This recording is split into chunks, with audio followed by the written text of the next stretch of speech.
அன்புமணி ராமதாஸ் பக்குவம் இல்லாதவர். அவரை வந்துட்டு கேபினெட்டுக்குள்ளே கொண்டுட்டு போனது தான் நான் செஞ்ச மிகப்பெரிய தவறு. இப்படிலாம் நம்ம சொல்லலைங்க, அன்புமணியினுடைய தந்தையே சொல்கிறார்.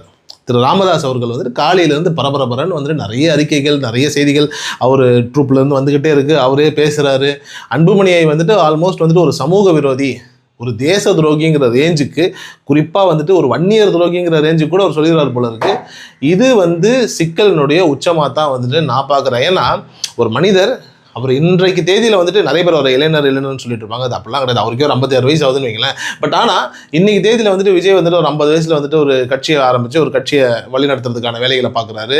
சீமான் அவர்கள் இருக்கார். அப்படின்னும் போது இவங்களுக்கெல்லாம் இவங்களோடு இருக்கும்போது ஒரு காம்படிட்டிவாக ஒருத்தர் வந்துட்டு அழகாக பர்ஃபெக்டாக ஒரு வேலையை செய்கிறார் அப்படின்னு பார்த்தோம் அப்படின்னா அன்புமணி ராமதாஸ் அவர்களை நிச்சயமாக சொல்லலாம்.